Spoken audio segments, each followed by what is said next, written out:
Alhamdulillahirabbil alamin. Wassalatu wassalamu ala sayyidina Muhammadin asyrafil mursalin wa ala alihi wa sahbihi ajmain. Subhanaka la ilma lana illa ma 'allamtana innaka antal alimul hakim. Wa tub alaina innaka antat tawwabur rahim wa taqabbal minna innaka antas samiul alim. Qala rabbi shrah li sadri wa yassir li amri wa hlul 'uqdatam min lisani yafqahu qawli. Nawaitu ta'alluma wa ta'lima li fadida wal istifadah wa tamassuka li kitabillah wa sunnati rasuli wa du'a ila al-huda wa dalal ala al-khair ibtigha'a mardatihi wa qurbihi wa tawabihi subhanahu wa ta'ala. Qala al-musannif rahimahullah ta'ala wa nafa'ana bihi wa bi ulumihi wa amaddana bi asrarihi wa anwarihi wa nafahatihi fid dini wa dunya wal akhirah.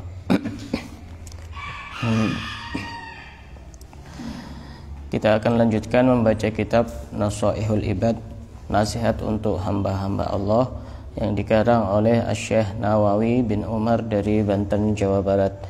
Kita masih berada di bab yang keempat, dan sekarang kita sudah memasuki maqalah yang ke-30.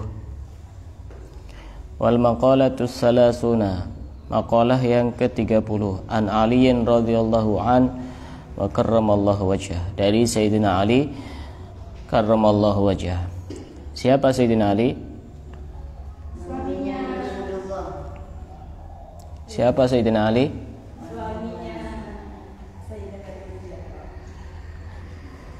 Suaminya Sayyidah Fatimah dan menantunya Rasulullah.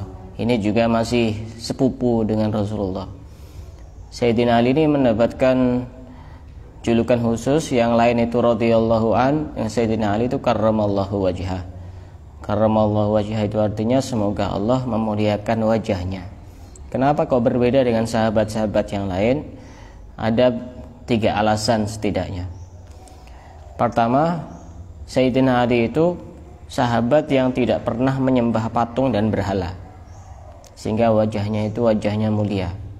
Sedangkan sahabat-sahabat yang lain pernah. Semisal Sayyidina Umar pernah menyembah patung, Sayyidina Abu Bakar pernah, tapi Sayyidina Ali tidak pernah, sama sekali tidak pernah menyembah patung. Makanya dianjurkan untuk mengucapkan karramallahu wajhah, semoga Allah memuliakan wajahnya. Alasan kedua, karena Sayyidina Ali ini wajahnya tidak pernah melihat kotoran yang keluar dari dalam dirinya, tidak pernah Sayyidina Ali. Yang ketiga, Sayyidina Ali itu tidak pernah melihat kemaluannya sendiri, makanya dimuliakan oleh Allah, wajahnya begitu sangat suci. Walaupun sebenarnya tidak berdosa kalau kita melihat kemaluan kita sendiri, tidak ada masalah. Cuma Sayyidina Ali tidak pernah. Cuma memang ya apa manfaatnya dilihat-lihat, tidak ada manfaatnya, kecuali memang ada hal yang memang mau tidak mau kita harus melihat, mungkin lagi sakit atau apa, tidak apa-apa. Ini dari Sayyidina Ali radhiyallahu anhu wa karramallahu wajhahu annahu qala, Sayyidina Ali berkata, arba'atu asya qaliluha katsir. Ada 4 hal, sedikit itu adalah banyak. Sedikit tapi ya kita anggap seperti banyak. Ada 4 hal, sedikit itu banyak. Apa 4 hal itu? Pertama, al-waja'. Wajah itu sakit. Sakit walaupun sedikit, ya masa ada orang suka diberi sakit? Seakan-akan ya banyak. Kita saja ketika diberi sakit flu saja sudah seakan-akan kita tersiksa, tidak bisa apa-apa, tidak bisa beraktivitas. Dikasih pusing, sama. Sakit itu walaupun sedikit, rasanya seperti banyak. Sakit apapun, mau sakit fisik, mau sakit mental, mau sakit psikis, mau sakit hati, semuanya sama-sama kerasa banyak. Apalagi sakit hati ya, pasti rasanya walaupun sebentar tapi seakan-akan sangat panjang sekali. Kata anak-anak muda sekarang itu, putus cinta itu tidak sakit, yang sakit itu sudah putus tapi masih cinta, katanya. Bagi sebagian orang bukan katanya, tapi sudah pengalaman. Sakit walaupun sedikit itu kerasa banyak. Cuma ada satu kondisi yang seringkali orang itu sembarangan kalau ngomong ketika sakit.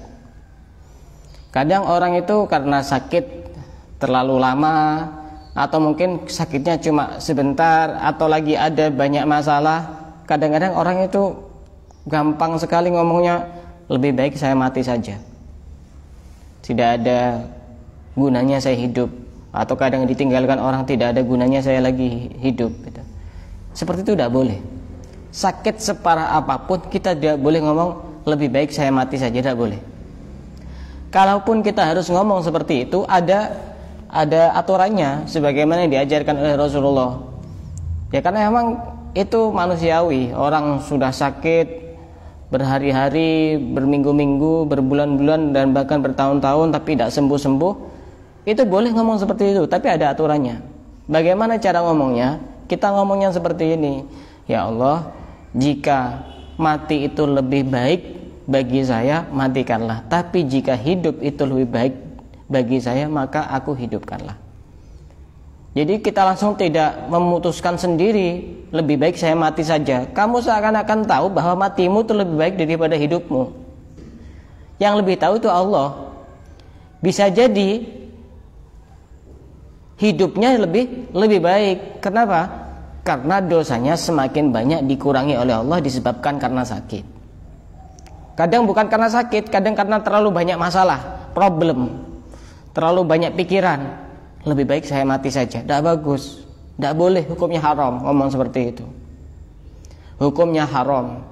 Tadi malam saya ada tamu itu, dia sakit, cuma kakinya katanya stroke ringan itu. Masih usia muda, 20 tahun, perempuan. Jadi kalau jalan itu tidak bisa langsung normal begitu. Saya tanya, apa yang dirasakan? Sebenarnya saya sehat-sehat saja Ustaz, cuma ini kaki ini kayaknya berat untuk digunakan jalan. Terus tiap hari gimana kamu? Saya sering ngomong lebih baik saya mati saja. Tidak bagus ngomong seperti itu. Seakan-akan kita lebih tahu mati itu lebih baik. Yang lebih tahu itu Allah, bukan kita. Kita kadang terlalu ngatur-ngatur Allah. Saya itu mestinya harus seperti ini Allah. Ya, kita ini siapa? Kita ini hambanya Allah. Anta wal khalaik kulluhum abid. Kamu dan semua makhluk itu kulluhum abid, hamba-hamba Allah. Wal ilahu fina yaf'al ma yurid, kata Imam Haddad. Sedangkan Allah itu punya kehendak untuk ngatur, terserah Allah. Kita ditakdirkan menjadi orang yang fisiknya seperti ini, itu terserah Allah. Kita ditakdirkan ekonominya seperti ini, itu terserah Allah. Allah lebih tahu.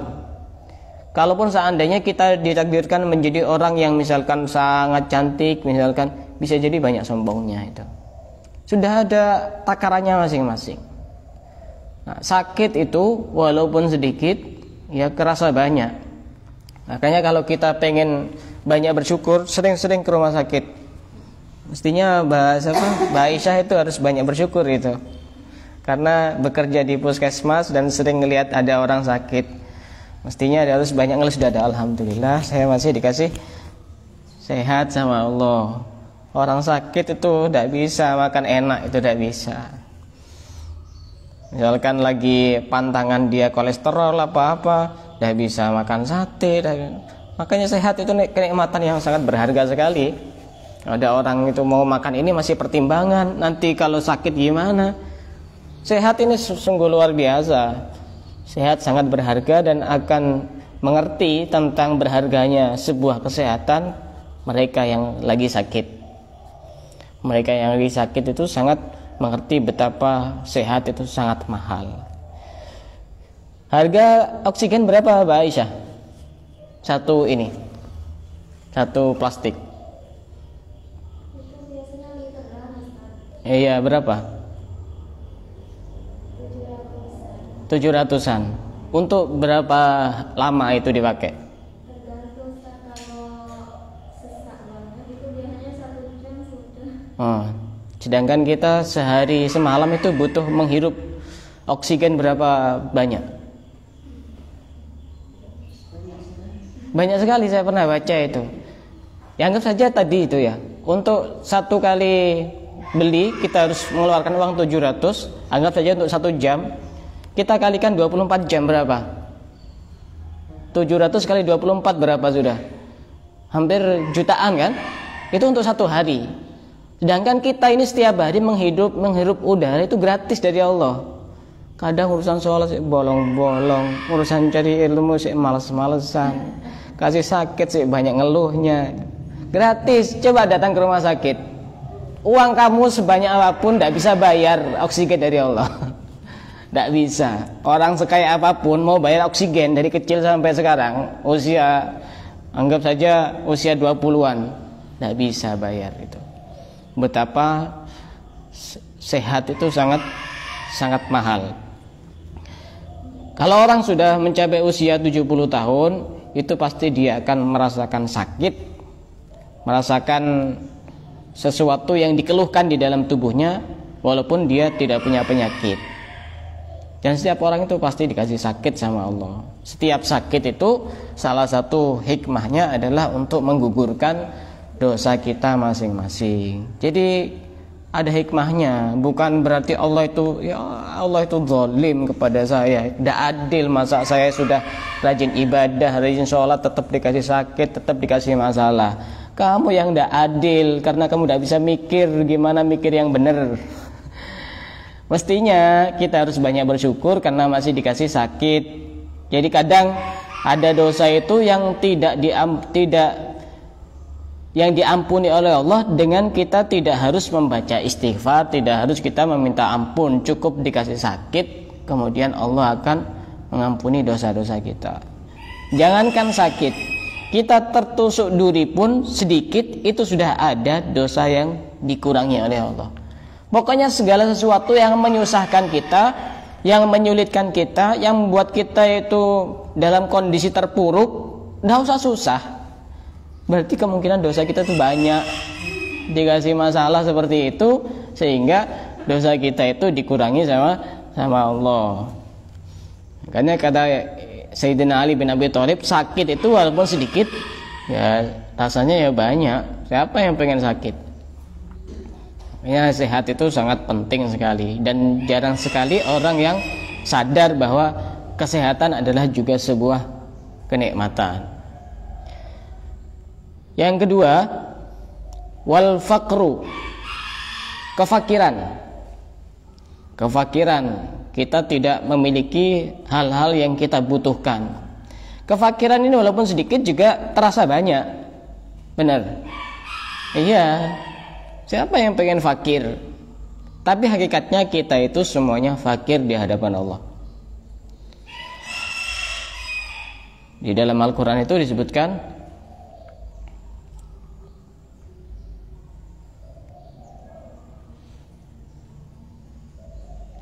Innallaha faqiru wa nahnu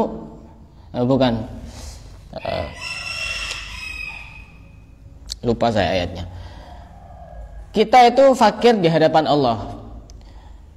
Kalau kita itu tidak merasa fakir di hadapan Allah, itu biasanya salah satu indikasi yang menandakan bahwa kita tidak merasa fakir di hadapan Allah. Orang itu tidak mau berdoa dan jarang berdoa. Seakan-akan dia bisa memenuhi kebutuhannya sendiri. Bagaimanapun juga kita dengan berdoa kepada Allah itu menunjukkan bahwa kita itu sedang butuh dengan Allah, kita itu fakir di hadapan Allah. Orang tidak doa itu biasanya tidak begitu butuh sama Allah. Allah itu siapa? Saya ya orang mulia yang bisa memenuhi kebutuhan saya sendiri. Itu pemikiran yang tidak benar, tidak tepat. Makanya doa itu di samping menyebabkan hati kita itu selalu merasa butuh kepada Allah sehingga semakin merasa dekat dengan Allah. Yang kedua, ibadah yang sangat penting sekali karena doa itu adalah senjatanya orang-orang mukmin. Ad-du'a'u silahul mukmin. Doa itu adalah senjatanya orang mukmin. Sedangkan kita ketika mengarungi hidup dan kehidupan itu pasti akan banyak rintangan dan cobaan dan halangan. kalau tidak punya senjata kita akan kalah sebelum berperang. Makanya senjata yang paling ampuh itu doa. Doa, doa, dan doa. Urusan apakah doa saya dikabulkan oleh Allah atau bagaimana, itu bukan urusan kita. Doa itu pasti dikabulkan oleh Allah. Ini perlu digarisbawahi. Doa itu pasti dikabulkan oleh Allah. Ketika ada pertanyaan, saya sudah berkali-kali berdoa tapi kok kenyataannya tidak dikabulkan, karena kamu tidak paham cara Allah mengabulkan doa. Allah itu pasti mengabulkan doa, cuma bentuk pengkabulannya itu ada beberapa jenis. Pertama, bisa jadi Allah mengabulkan doa kita sesuai dengan apa yang kita minta. Misalkan, ya Allah saya pengen punya rumah baru. Kok ada yang amin? Ya barangkali ada malaikat lewat. Asal bukan malaikat Israel, jangan. Atau misalkan, ya Allah saya pengen punya mobil baru. Dikasih beneran sesuai dengan apa yang kita minta. Itu ada yang model seperti itu.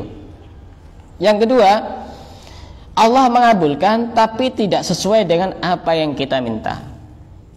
Misalkan minta mobil, ternyata tidak dikasih mobil, dikasih sepeda motor. Tetap dikabulkan. Karena apa? Karena yang kita butuhkan memang itu. Mungkin kalau dikasih mobil, kamu masih belum punya uang untuk bayar pajak, untuk perawatan, untuk servis, untuk ini. Kan tadi tambah menyulitkan kamu sendiri. Allah itu lebih tahu kebutuhan kita daripada kita sendiri. Yang ketiga, bisa jadi tidak dikasih apapun oleh Allah, tidak sesuai dengan apa yang kita minta, juga tidak dikasih yang lain, tapi ditunda nanti ketika sudah di akhirat. Dan para wali-wali itu justru lebih suka berdoa tidak dikasih apa-apa. Kenapa? Karena tabungannya langsung diambil di akhirat lebih banyak. Kalau sudah diambil di dunia, di akhirnya kan tidak ada. Kalau wali-wali itu, kalau kita kan tingkatannya masih wali murid, jadi masih belum bisa seperti itu. Ya tidak apa, yang penting doa, doa, dan doa. Kadang juga dengan berdoa itu Allah memalingkan kita dari bahaya atau musibah atau kecelakaan dan sejenisnya. Bisa jadi kita lagi nyetir sepeda, tiba-tiba mau ada mobil yang nabrak, tiba-tiba ngerem mendadak, akhirnya tidak ketabrak. Itu bisa jadi adalah buah dari doa yang sering kita panjatkan kepada Allah. Karena memang yang kita butuhkan itu. Kalau kita tidak diselamatkan oleh Allah, kita punya berapa nyawa? Satu nyawa kan? Tidak punya nyawa double. Sehingga itu yang juga penting bagi kita yang diberikan oleh Allah. Doa itu pasti dikabulkan. Ini harus kita yakini. Doa itu pasti dikabulkan. Urusan bentuknya bagaimana, cara Allah mengabulkan itu bagaimana, dan waktunya kapan, itu urusan Allah, bukan urusan kita. Tidak usah ngatur-ngatur. Pokoknya sebulan lagi saya pengen ini ya Allah.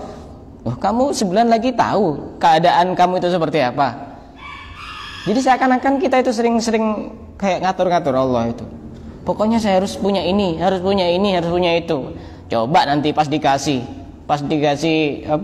banyak keruwetan, banyak masalah ketika memiliki itu. Ya salahnya sendiri, kamu minta itu. Sudahlah, kalau kita minta kepada Allah, ya Allah saya minta ini misalkan, dan jadikan apa yang saya minta ini terbaik menurutmu. Itu permintaan yang aman. Kalau kita minta itu jangan sebut merek. Susah itu, benar susah. Dan bisa buat kita stres. Misalkan ya contoh ya, karena ini masih banyak yang belum nikah. Misalkan minta jodoh, nggak usah sebut kriteria, nggak usah. Jadi pusing nanti itu sebut kriteria itu. Misalkan, ya Allah saya pengen jodoh itu yang tingginya 185 meter misalkan. Contoh, terus face wajahnya itu yang putih, agak bulat, sedikit kotak-kotak misalnya. Terus dia yang kaya, yang pinter. Jangan seperti itu. Doa itu yang global saja. Ya Allah saya pengen pendamping yang baik bagi saya, yang soleh juga baik menurutmu. Nanti akan datang sendiri itu. Bahkan bisa jadi tidak sesuai dengan apa yang kita bayangkan. Oh ternyata kejutan betul itu. Nggak usah susah-susah. Doa itu tidak usah terlalu mendetail gitu. Doa kok di kayak orang pesen barang aja. Doa itu yang global saja. Kalau urusan misalkan rezeki, ya Allah saya pengen rezeki yang banyak, yang barokah. Jadi doa itu jangan dikasih merek-merek atau kriteria. Kadang-kadang orang itu salah ngomong. Ya Allah saya pengen jadi orang itu yang cuma kipas-kipas dapat uang. Akhirnya jadi penjual sate.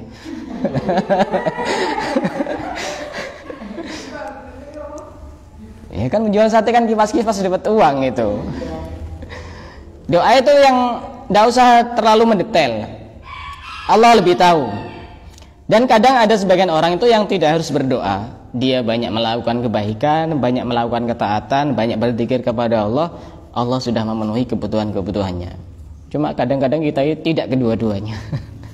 Berdoa tidak, ibadahnya juga pas-pasan. Nah ini kefakiran ini hal yang walaupun sedikit tapi terasa banyak. Makanya dalam sebuah hadis itu disebutkan kadal fakru ayyakuna kufra. Hampir-hampir orang fakir itu bisa menyebabkan kekafiran. Fakir dan kafir. Orang misalkan tidak punya uang, pas dikasih sumbangan beras sekian puluh kilo, kemudian mie instan, minyak goreng yang lagi langka. Kemudian disuruh mengikuti keyakinannya, suruh mengikuti agamanya. Kadang dijual itu. Agama yang begitu sangat mahal dijual dengan dunia yang sangat murah sekali. Makanya kita itu ya pengen banyak uang itu bagus. Karena emang fakir itu kalau orangnya tidak kuat bisa bahaya. Bisa menyebabkan dia kafir. Kadal fakru ayyakuna kufra. Tidak apa-apa, silahkan minta kepada Allah, saya pengen jadi orang kaya, punya pasangan juga yang kaya. Tapi jangan berhenti sampai di situ. Kaya yang baik sama orang. Nanti kalau kaya pas suka foya-foya repot nanti kamu. Jadi doa harus lengkap, jangan separuh-separuh. Hati-hati. Ngomong pun juga hati-hati. Ngomong pun juga harus hati-hati. Jangan sembarangan. Pokoknya misalkan lagi ngomong ya, lagi cerita sama temennya. Ya Allah, saya kok lama dan nikah-nikah, yang penting laki-laki lah. Nanti datang ya, yang penting pokoknya laki-laki. Repot. Ngomong jangan sembarangan. Soalnya saya sudah beberapa kali membuktikan. Waktu itu ketika saya masih mondok ya, saya itu sering cerita sama teman itu. Saya itu pokoknya pengen nikah bukan dengan orang yang ada di daerahnya saya sendiri. Akhirnya saya tidak doa itu, cuma ngomong aja biasa. Mungkin malaikat lagi lewat mungkin. Ternyata saya dikasih jodoh yang sangat jauh sekali. Saya kan orang Bojonegoro itu ujung Jawa Timur. Di sini juga hampir ujung Jawa Timur ini. Tinggal ngelewati Banyuwangi was Bali. Nah, ini pertama. Kedua, saya waktu itu lagi ziarah di sebuah makam begitu, tapi saya tidak doa. Cuma tiba-tiba melihat orang itu punya ini mewah, punya kayak kelihatan orang kaya. Saya ngobrol sama temen itu. Enak ya jadi menantunya orang kaya itu. Saya tidak doa itu. Dan itu saya alami juga. Alhamdulillah ya mertua juga kaya gitu. Saya tidak doa itu. Saya tidak doa. Yang ketiga, waktu itu saya pernah pulang dari Jumatan karena teman-teman saya waktu saya masih belajar di Yaman itu banyak yang hafal Quran. Saya bilang ke teman itu, kamu senang nggak kalau punya istri hafal Quran? Iya senang. Dan saya pengen punya istri hafal Quran. Dan keturutan betul. Itu saya tidak doa. Cuma ngomong tuh harus benar-benar dikontrol, jangan sembarangan. Karena kalau kita memang benar-benar tulus dari hati, itu juga bagian dari doa. Ucapan kita adalah doa. Makanya ketika mimpi pun jangan gampang-gampang menafsirkan sendiri. Misalkan mimpi digigit ular, oh kayaknya ini saya lagi disantet sama orang, jangan. Tafsirkan yang baik-baik saja. Kalau urusan mimpi itu bisa jadi dua kemungkinan, ada mimpi baik, ada mimpi yang tidak baik. Kalau mimpi baik, kita jangan jangan tanya kepada sembarang orang. Kita tafsirkan sendiri dengan tafsiran yang baik-baik. Oh, mungkin saya dapat rezeki setelah ini, dan setelah itu ya sudah. Jangan ditafsirkan yang macam-macam.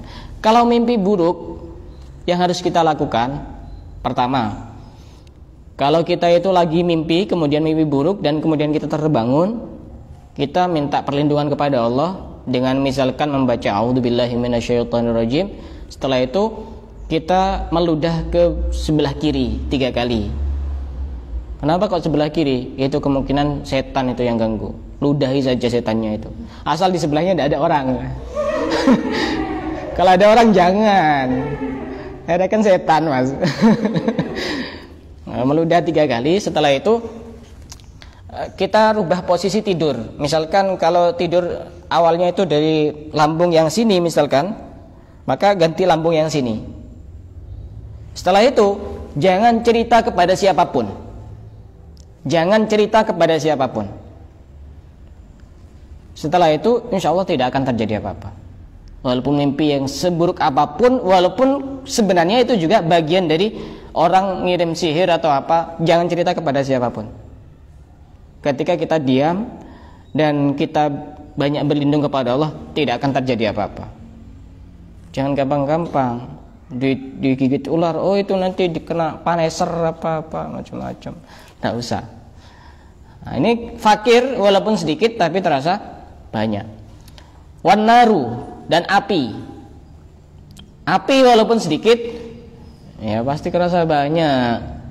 Coba kalau tidak percaya, puntung rokok yang masih hidup, genggam seperti ini, sedikit kan itu puntung rokok, apinya panas enggak?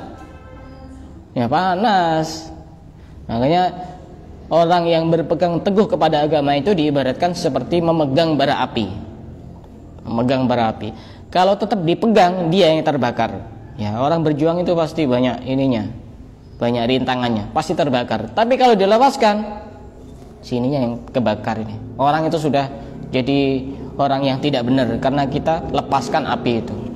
Itu ibaratnya orang yang memegang bara api. Dan api di dunia ini sebenarnya asal mulanya itu waktu itu Nabi Adam melakukan satu kesalahan di surga, kemudian diturunkan ke bumi. Pada saat diturunkan ke bumi, Nabi Adam ini kan pengen masak-masak, sedangkan butuh api waktu masak-masak itu. Sehingga Nabi Adam ini minta kepada malaikat Malik untuk membawakan api dari neraka untuk diturunkan ke bumi. Nabi Adam minta kepada malaikat Malik, coba beri aku api sebesar 1 buah kurma. Itu kan kecil. Tapi kata malaikat Malik, kalau aku turunkan api sebesar itu, maka bumi 7 lapis terbakar dan langit 7 lapis semuanya terbakar, tidak tersisa. Kalau begitu separuhnya saja, kata Nabi Adam. Walaupun separuhnya, nanti tidak akan tumbuh tumbuh-tumbuhan dan tidak akan turun hujan, kering kerontang, banyak orang mati. Terus seberapa yang saya butuhkan? Cukup sebiji dzarrah. Dzarrah itu benda yang terkecil di dunia. Kalau sekarang mungkin atom ya. Walaupun juga ada penemuan yang terbaru itu ada yang lebih kecil daripada atom. Itu yang bisa dilihat hanya dengan menggunakan mikroskop. Hanya itu diturunkan dan ditaruh di atas gunung. Setelah ditaruh di atas gunung, gunungnya langsung hancur, meletus. Setelah meletus, itu mengeluarkan asap. Malaikat Malik bilang kepada Nabi Adam, asapnya itu ambil dan kamu gunakan untuk keperluan masak-masak. Jadi sebenarnya api yang di dunia ini adalah asap dari api neraka. Bisa membakar hutan, bisa membakar gedung-gedung, bisa bakar pasar, bisa bakar rumah, tapi tidak bisa membakar perasaan. Kalau itu kan api-api yang lain itu. Api walaupun sedikit itu terasa banyak. Dan yang keempat, wal adawatu, dan permusuhan. Orang paling susah itu orang yang punya musuh.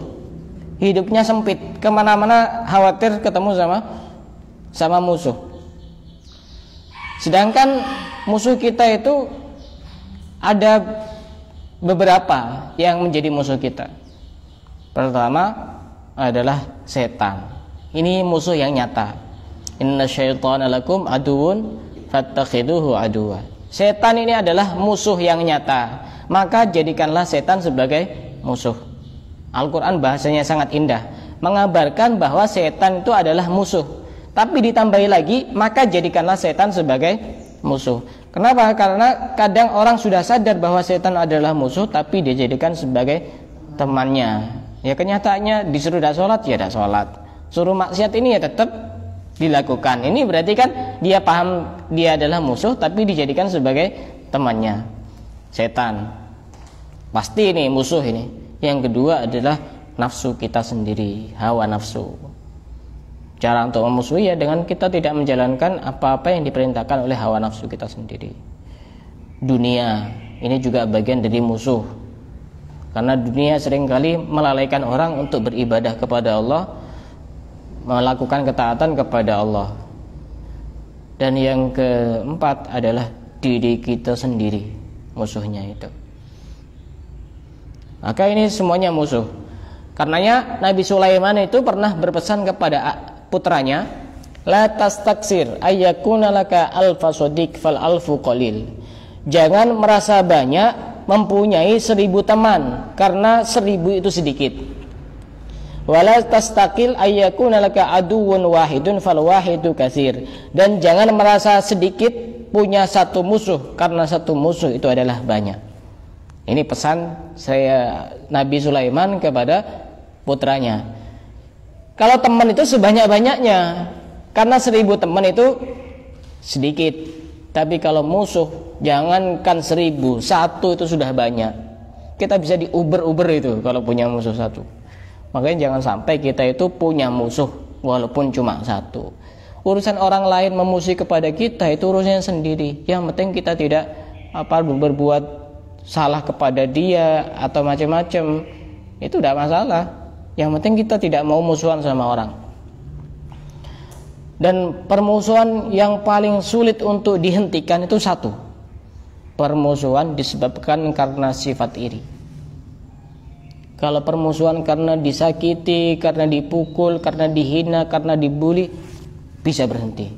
Tapi kalau orang sudah iri, ini permusuhan yang sulit untuk dihentikan. Kalau sudah iri, sulit untuk dihentikan.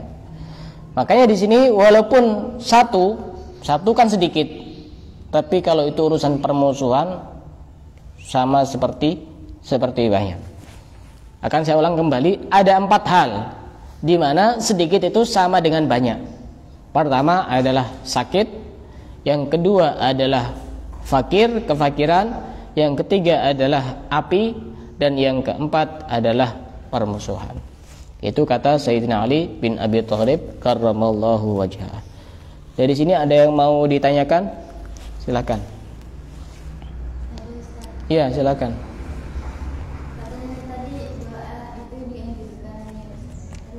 Iya. Kalau kita itu merasa banyak dosa lalu malu untuk berdoa. Iya, terus? Itu boleh apa? Itu perasaan yang tidak bisa dibenarkan. Justru karena kita itu merasa kotor, biar bersih banyak doa. Kadang orang itu misalkan mau diajak ke masjid, mau diajak ke majelis, dia bilang, aku terlalu kotor untuk hadir di situ. Ya justru karena kotor itu hadir, karena di situ ada sabunnya untuk membersihkan. Nggak usah ribet-ribet. Iblis ini siapa yang jauh lebih buruk daripada iblis? Terburuk sedunia akhirat ini iblis ini. Iblis ini pernah meminta kepada Allah, memohon kepada Allah, ya Allah beri aku kesempatan untuk menggoda manusia. Apakah permintaannya dikabulkan oleh Allah? Dikabulkan. Kok kita orang mukmin, orang muslim, umatnya Nabi Muhammad tidak yakin doa kita dikabulkan? Kalah sama iblis. Iblis itu masih dikabulkan permintaannya sama Allah. Kok kita tidak yakin? Harus yakin. Minimal ketika orang itu misalkan dia merasa bahwa permintaannya tidak dikabulkan, tapi ketika dia berdoa hatinya merasa tenang. Jangan banyak curhat tapi tidak doa, jangan. Repot itu, ruwet hidupnya, betul. Curhat sana, curhat sini, tidak pernah curhat sama Allah. Padahal mereka yang dicurhati cuma bisa mendengar, tidak ada solusi. Ini sangat menyakitkan orang yang hanya bisa mendengar tapi tanpa bisa memahami. Allah tanpa mendengar apa yang kita ucapkan, Allah bisa membaca isi hati kita. Jangan banyak curhat, minta kepada Allah. Silakan curhat kepada orang yang tepat, orang berilmu, orang soleh, silakan. Tapi jangan lupa minta kepada Allah. Jadi tidak apa-apa walaupun kita merasa banyak dosanya. Ya saya juga banyak dosanya. Tetap minta kepada Allah. Banyak dosa, tidak apa-apa. Silakan yang lain yang mau tanya.